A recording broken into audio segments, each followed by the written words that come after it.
Okay, Boku no Hero Academia 204, I believe. Yeah, this chapter was sick. You know what's actually kind of mad? Um, so in this Stain arc, first of all, shout out to Tensei. He's actually okay now.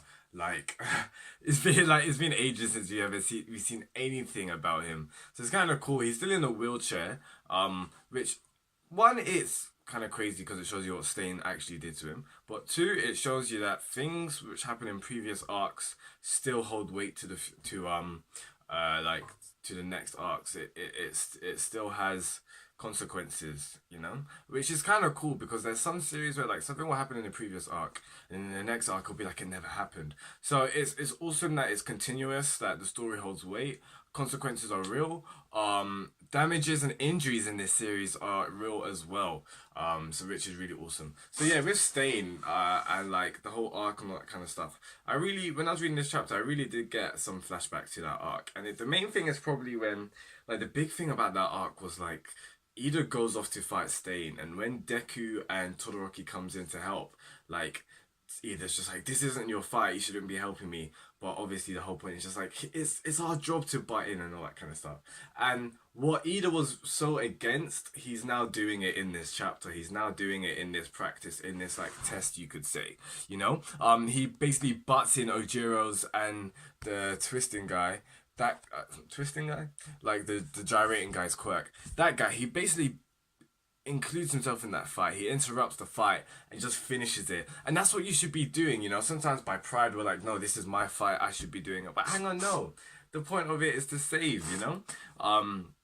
So like, I really like how Ida comes in and just solves it. He's just like, yeah, I'm doing this.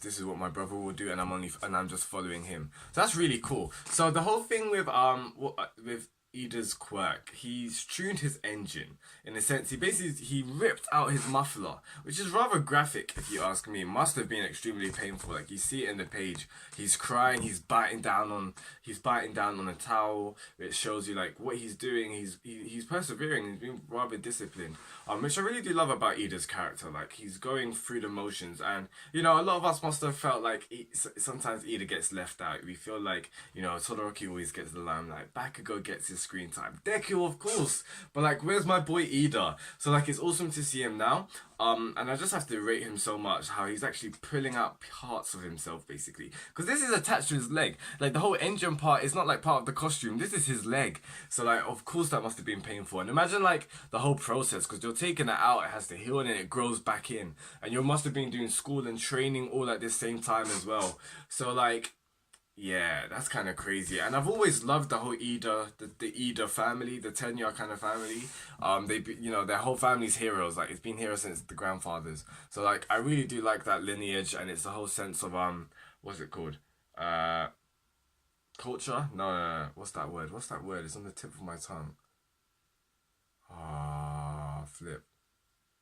Heritage. It's the whole sense of heritage, like, being brought down, which is really, really cool. I'm kind of happy about that. Like, he's basically learning from his forefathers. So, other than that, though, this chapter, what else did I like about this chapter? Okay, flipping Todoroki and Endeavor. You know how crazy it is? I'm gonna keep saying that. I think it's prominence burn, but if it's not prominence burn, what else can it be? Yeah, we know that Todoroki's can definitely go. It's seeming from this chapter especially, and just how like he's inherited.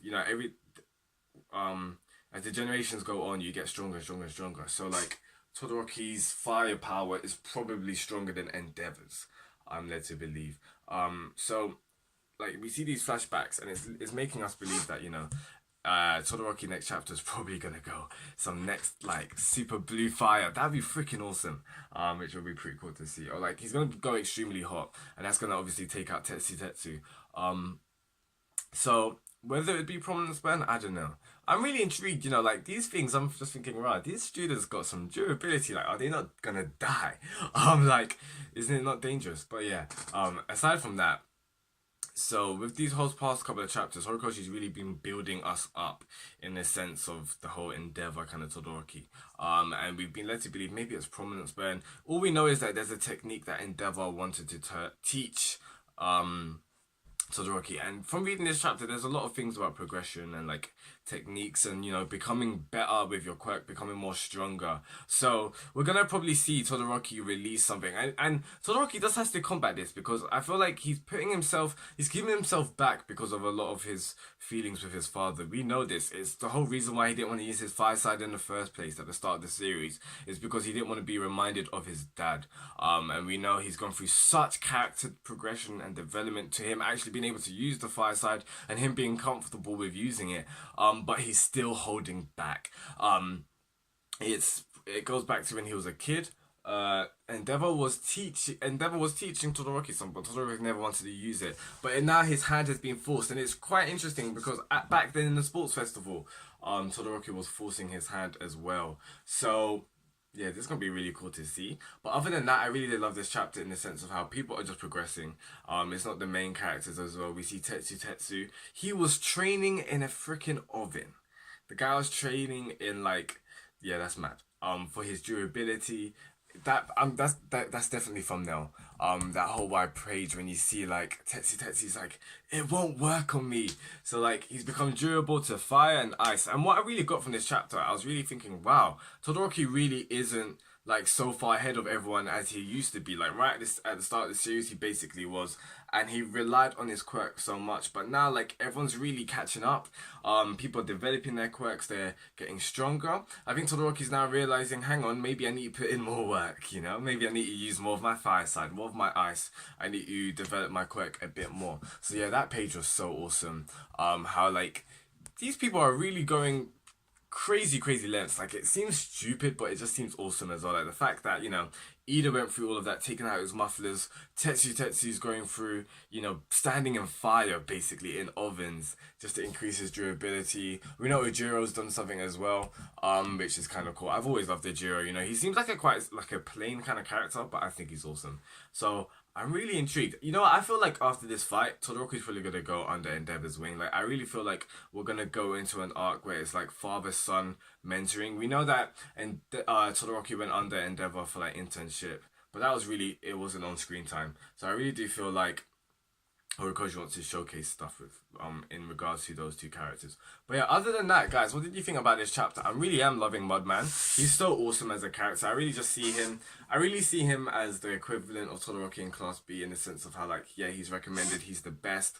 But like he's also but he's quite different to Todoroki. He's quite calm and collected. Like most times you'll see Todoroki. If Todoroki was in that position, he probably would have went all out. But I really did like how Mudman retreated, so that was pretty cool.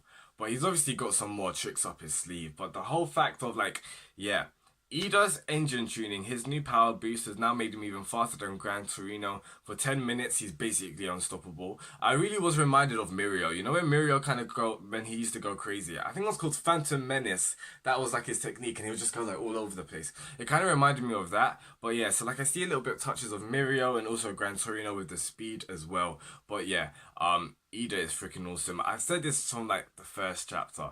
I'm not a fan of his costume. I think it's too bulky. If we just streamline the thing, maybe now we're talking. But yeah, guys, please tell me your thoughts in the comments below what you thought about this chapter. If you liked anything I say, please drop a like. That would be greatly appreciated. Yeah, what do you think about this chapter with Ida, his progression as a character? Do you think Tensei's actually gonna get Tensai? I don't know how you pronounce it. Do you think he's gonna get back on his feet and become a hero again? I'm not really sure because I feel like I remember the doctor saying his spine is injured, so I don't know if he can ever run again. He can never be a hero. So I think I just answered my question. But I think it's really awesome that we got to see him again. It'll be cool if he's gonna take the role of being Ida's tutor, Ida's mentor. That'd be really awesome to see. So yeah, guys, that's enough from me. Please tell me your thoughts in the comments below. Peace out, guys, and goodbye.